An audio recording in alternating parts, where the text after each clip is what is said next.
Auzubillahiminash-shaytanir-rajim. Bismillahir-Rahmanir-Rahim. Dear students, Zim Staff Teacher, Engineer Kalimullah,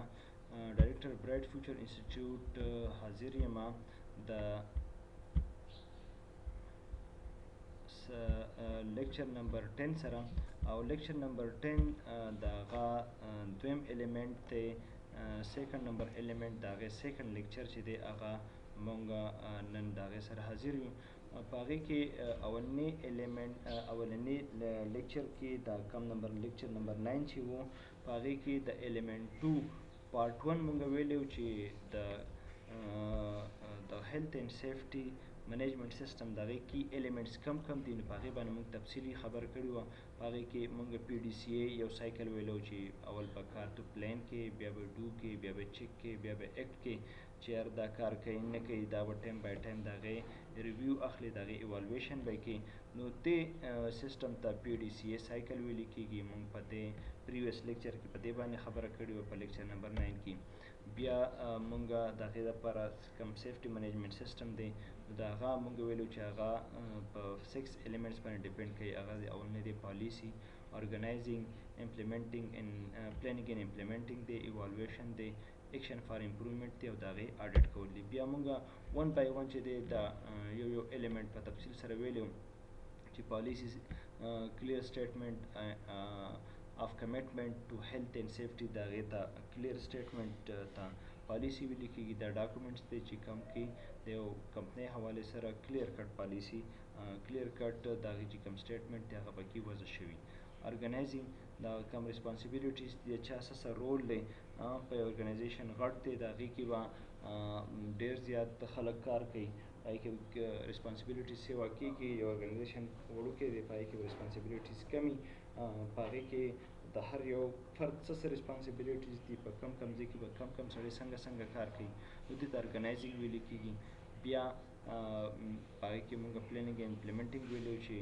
کم د هیلث اینډ سیفټي لپاره مونږ کم منیجمنټ کوو د هغې ډیټیل ارینجمنټ د پلانینګ ویلې کېږي په هغې کې ریسک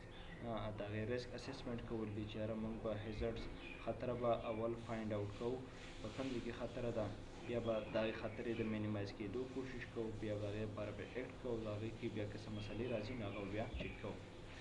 او بیا ایوالویشن مونږ ویلی چې مونږ کوم طریقه کار ډیفاین کړو مونږ چې په دې باندې کار شروع کړه نو بیا چیک کوو مونږ چې یاره دا کوم میتډالوجي چې مونږ وضع کړله نو دا آیا کرامت ده او که نه ده دا کار کوي او که نه کوي دې ته ایوالویشن ویل کېږي بیا ایکشن فار امپروومنټ دا دی چې کوم مسلې راغلي وي او هغه ته اوس ګورئ هغې لپاره چې د کریکټ کېدو لپاره کوم سټیپس اخلي نو هغه ایکشن فار امپروومنټ دی او لاست مونږ ویلو آډیټ نو آډیټ کې دا خبره مونږ کړې وه چې دا صرف د پیسو آډیټ نه دی چې پیسې څومره راغلي وي څومره تللي وي بلکې هغې کې د هغې پی پي ایز چیک کول د هغې د کار میتډالوجي چیک کول مینول چیک کول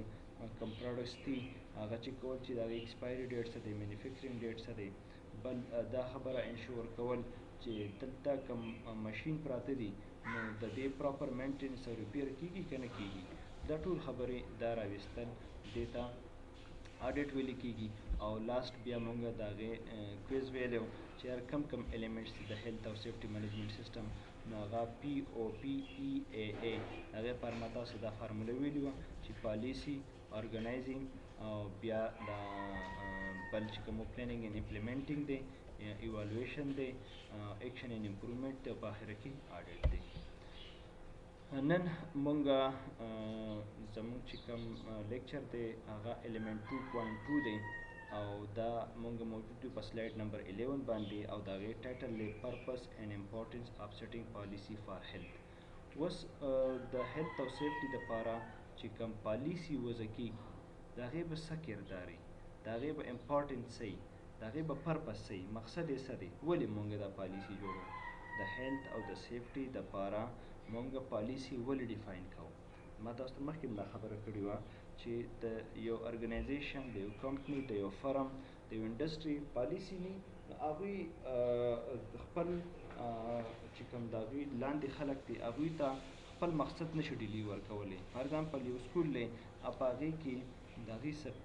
ان اوټ ټایم نه دی برابر خو څوک په کم ټایم باندې راغله په کم ټایم باندې لاړه نو دا سکول نشي چلیدی دغه شانتي یو کمپني ده هغې کې خلک د پی پی ایس خیال نه ساتي، چا واچول چا وانه چوله. نو دلته مونږ هیلث اینډ سیفټي نشو انشور کولی.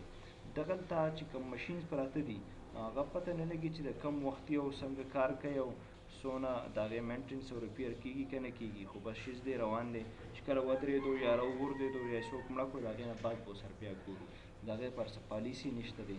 زموږ سره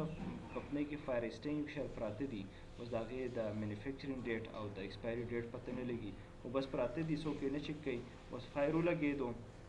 او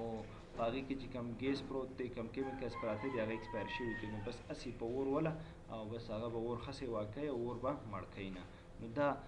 څونه فایده شوله چې تا پالیسي نه زده کړي، نو دا نقصانات پرې. نو ما تاسو ته دا خبره مخکې هم کړې وه چې بینګ سیفټي انجینیر، سیفټي سوپروایزر، تاسو له پکار چې تاسو په پالیسي باندې پوه یئ چې پالیسي څه ته وایي، څنګه کار کوي، نو بیا به تاسو ته په ارګنایزیشن کې کار کول انتهایی اساني او په هغې په وجه باندې ستاسو یو مقام جوړیږي. بیا هیلث اینډ سیفټي پالیسي څه ته وایي؟ ان امپورټنټ ډاکومنټ، دا یو اهم ډاکومنټیشن دی، یو ډېر ضروري ډاکومنټیشن دی.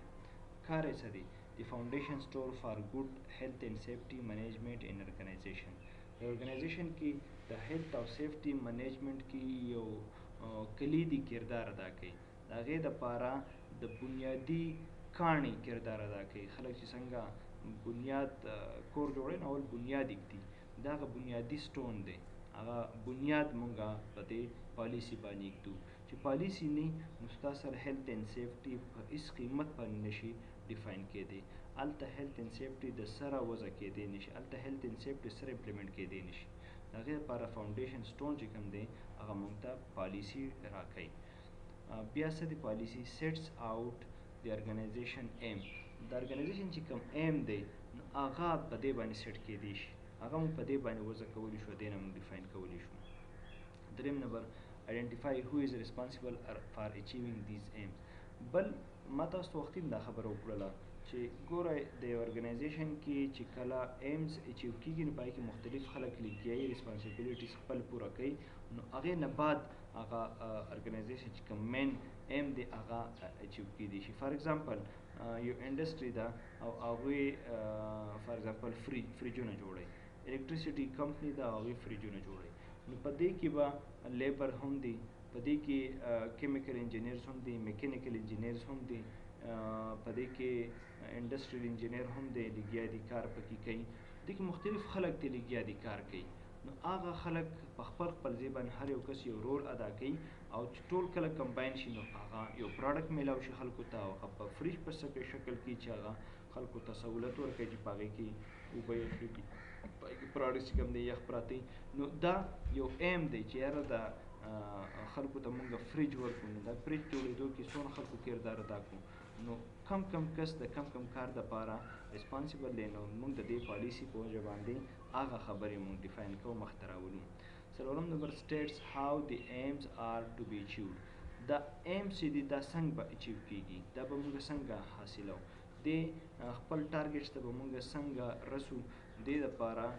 چې کوم سټیټمنټس مونږ ته راکوي نو هغه هم د پالیسي په وجه باندې هغه مونږ ته حاصلېږي. پنځم نمبر پوینټ دا ډیفاین کوي سپیسیفیک ټو ایچ ارګنایزیشن ریکوایرمنټ. د هر ارګنایزیشن پالیسي چې دي هغه مختلف کېدی شي. ما تاسو ته وختي یو اگزامپل درکړو، یو ارګنایزیشن به هغه به بګ ارګنایزیشن به په هغې کې فار ایگزامپل 500 امپلایز کار کوي، نو 500 امپلایز ارګنایزیشن چې کومي هغه به د هغوی ریکوایرمنټس به ډېر زیات دي، هغې لپاره به ډېرې پالیسۍ پکار وي. هلته به د هیلث اینډ سیفټي مونږ ټایم بای ټایم خیال ساتو، ځکه چې ډېر خلک لګیا دي، کو ورکرز دي، هغوی یو بل سره کار کوي په یو ځای کې، نو چې 500 خلک په یو ځای کې راټولي نو د هغې به ویټیج سیوا یې، د هغې حجم چې کوم دی د هغې سیوا دی په نسبت د فار ایگزامپل یو ارګنایزیشن په کې 50 کسان کار کوي، 50 کسان او 500 کسان په دې کې ډېر زیات لوی فرق دی. نو په هغې وجه باندې به ارګنایزیشن ته مونږ ګورو، د هغې دغه چې دی د هغې ریکوایرمنټس هغه مختلف کېدی شي او پالیسي به د هغې مطابق وضع کېږي. د 50 کسانو چې کوم ارګنایزیشن دی د هغې به د هغې مطابق پالیسي جوړېږي. د 500 کسانو یو ارګنایزیشن دی هغې به د 500 کسانو مطابق د هغې پالیسي جوړېږي. نو چې دا خبره مونږ ته پتې دا وروسته یو کوېسچن هم راځي چې د دوو ارګنایزیشن پالیسي مختلف کېدی شي که نه شي کېدی او کېدی شي ولې کېږي نو ما تاسو د هغې دلته ایکسپلینیشن وکړو. Not to be confused with policy in the health and safety management system model. دې باندې به تاسو کنفیوز کېږئ نه. پالیسي زموږ سره دلته بالکل کلیر کټ سټیټمنټ دی. د سلاید نمبر 13 کې ګروپ ډسکشن پوینټ یې ویلی دی why might the health and safety policy of two organization be different. ما تاسو وختي دا خبره وکړه چې ولې ډیفرنٹ دی. نو ما تاسو دا خبره ډیفاین کړله چې ارګنایزیشن دی پای کې 50 کسان کار کوي نو هلته به زموږ سره ریسک اسسمنټ یو شان دی بل ځای کې 500 کسان کار کوي او هغه کار داسې دی چې هغه ډېر په هایټ باندې کار کول دي هلته چې ډېر زیات ریسکي کار کول دي هلته ریسک اسسمنټ به ډېر زیات کې هلته به ډېر زیات سټریکټ پالیسي ورکوي چې هلته ستا سره کار لکه فار ایگزامپل مونږ داسې وایو چې یو داسې ده چې وار ایریا ده چې هلته وار روان دی جنګ روان دی نو هلته پالیسي سخت دی هلته به پولیس او پوج چې دی هغه به سخت دی ایکشنز اخلي یو ځای داسې دی چې نارمل دی نارمل حالات روان دي نو خلک پارکونو ته ځي په سکولونو ته ځي خلک بازارونو ته ځي هلته دونه سخته پالیسي نشته دی. Why is not there a prescribed one size fits all approach to developing a policy. دیوه چې د ټولو خلکو لپاره یو شانتي پالیسي ولینی نو ما تاسو ته هغې لنډ مثال دا درکو چې مونږ به خلکو ته ګورو د هغې مطابق به مونږ پالیسي ورکوو افراد ته به ګورو د ورک نیچر ته به ګورو میتھوډالوژي ته به ګورو د هغې په بیس باندې به بیا مونږ هغې نه بعد پالیسي ورکوو. why have a written policy. written policy مونږ ولې ساتو د دې څه مقصد دی څه ضرورت دی د دې امپورټنس څه دی پرپس یې څه دی نو هغه دا دی چې لیګل کمپلاینس ستاسو ریټن پالیسی یي نو تاسو په یو خبره کې نشي راګیرولی لیګلی قانوني طور باندې ته د قانون هم ته تعمیل کې فار ایگزامپل زه اوس وایم چې ما یو سکول دی په هغې کې ماشوم ته دا خبره ډیفاین کړې ده چې ته به په 8 بجې باندې به ستا انټرنس وي او په 12 بجې باندې به ستا چوټي کېږي. اوس یو سټوډنټ دی هغه هیبیچول دی هغه په 8 بجې په ځای باندې په 9 بجې باندې راځي او د 12 بجې باندې په 11 باندې وځي نو دا زه ریسټریکټ کولی شم که دا زه ریسټریکټ کړم خارج یې کړم او دې لاړ شي کیس جمع کړي ما پسې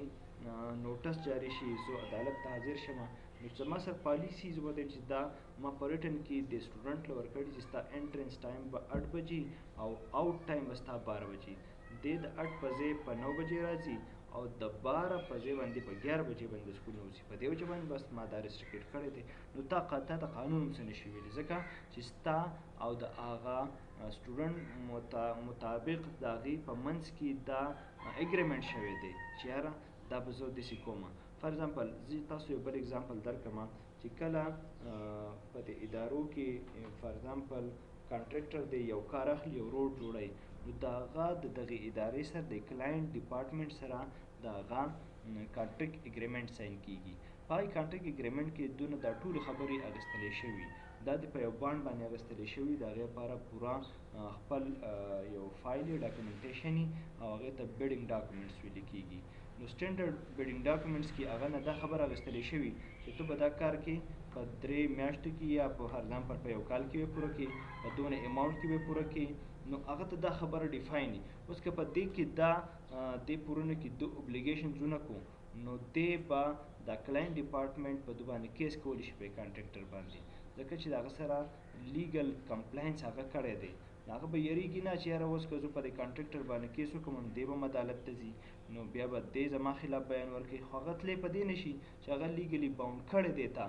ته که اګریمنټ اخیستی دی چې یار زما دا سکیم دی په یو کال کې به پوره کړي او فار ایگزامپل په 1 کروڑ روپو کې به پوره کړي نو هغه نه بیا د ایکسټرا ټایم دپاره ډیمانډ کولی شي نه د ایکسټرا پیمنټ دپاره ډیمانډ کولی شي نو څونه بهتري راغله نو ځکه چې تاسو کله هم په ارګنایزیشن کې کار کوئ نو پالیسي زده کوئ نو د هغې امپارټنس هم زده کوئ چې څونه امپارټنس یې شو تاسو ته پته لګي چې پالیسي وضع کول څونه اهم کار دی. دویم نمبر میټ منیجمنټ سیسټم سټینډرډز بل چې کوم منیجمنټ سیسټم سټینډرډز دي هغه په دې کې اچیو کیدی شي هغه مونږ په دې کې مونږ خپل مرام ته رسیدی شو خپل مقصد په دې باندې حاصلولی شو لکه سټینډرډز دا دی ILO OSH 2001 دی او SAS 18001 دی نو دا مونږ په هغې باندې حاصلولی شو بل دا کلیر کمیونیکیشن په دې باندې کیږي دا چا سره چې یو کلاینټ دی یو کانټریکټر دی کلاینټ او کانټریکټر د یو بل سره خبرې اترې کوي نو هغه بالکل په کلیر کټ پالیسي مطابق باندې هغه مخته راولي په هغه باندې دواړه ساین وکړي نو هغې یو بل بیا نشي کمپل کولی یو بل چې کوم دی هغه عدالت ته نشي بوتلی ځکه چې هغه په ریټن کې یو شیز موجود دی کنټینیوس امپروومنټ او چې کله پالیسي ستا سره په ریټن کې موجودي نو د هغې په وجه باندې به تو کنټینیوس امپروومنټ کې ځکه چې ستا د فار ایگزامپل کلاینټ دی او کانټریکټر دی د هغوی خبره په دې باندې شوې ده چې زه به تاله سټینډرډ ورک در کوم زه به تاله چې کوم دی دا روډ جوړوم نو دا به په ټیک ټاک انداز باندې جوړوم په هغې کې کنټینیوس امپروومنټ کېږي په هغې کې دی بار بار چیک کوي چې یاره دغه چې دی دا ورک زما د هغه سټینډرډ مطابق دی او که نه دی او که نه دی نو ولې د هغې مطابق نه دی په هغې باندې به دی ایکشن اخیستی شي end of section quiz why is an organization policy so important ما تاسو دا امپورټنس وي چې څونه امپورټنت دي چې پالیسي نه نو بس چې چا څه وکړل او په کوم طریقه وشوله چا څه رولز چا څه ریسپانسیبلیټیز هغه پکې وضع نه دي نو بس بیا ته چا نه تپوس نشي کولی سیکنډ نمبر کوېسچن دی why might two organization have different policies هغه ما تاسو وي چې موږ به د هغې سایز ته ګورو چې څونه سایز دی د دې ارګنایزیشن څونه امپلایز پکې کار کوي ریکوایرمنټس یې څه دي ریسک پکې څونه دی په کم کم ځای کې کار کوي نیچر آف ورک یې څه دی میتھډالوجي څه دا هغه مختلف کیدی شي دا نننی لیکچر د سلایډ نمبر 15 پورې مونږ کور کو ډیر زیات امپورټنټ و ځکه چې په دې کې مونږ د پالیسي په ریټن کې د هغې امپورټنس ډیفاین کو پالیسي څه ته وایي د هغې مختلف فیکټرز مونږ ډیفاین کړل امید لرم چې انشاءالله تاسو به د دې نه کافي لرنینګ کړي او دا نوټس تاسو دې سره ریګولر ګورئ انشاءالله چې د پیپر پوینټ آف ویو سره تاسو په ارګنایزیشن کې تاسو په سایټ باندې دا به تاسو د دې نه تاسو ته ډېر زیات کافي ښه سټیپس میلاو شي د دې نه به تاسو ته ښه لرنینګ میلاو شي او تاسو دا د ښه زده کړې دپاره دې کوشش وکړئ اجازت ورکړئ خپل ټیچر انجینیر کریم الله ته په لوی الله سپارم د الله په امان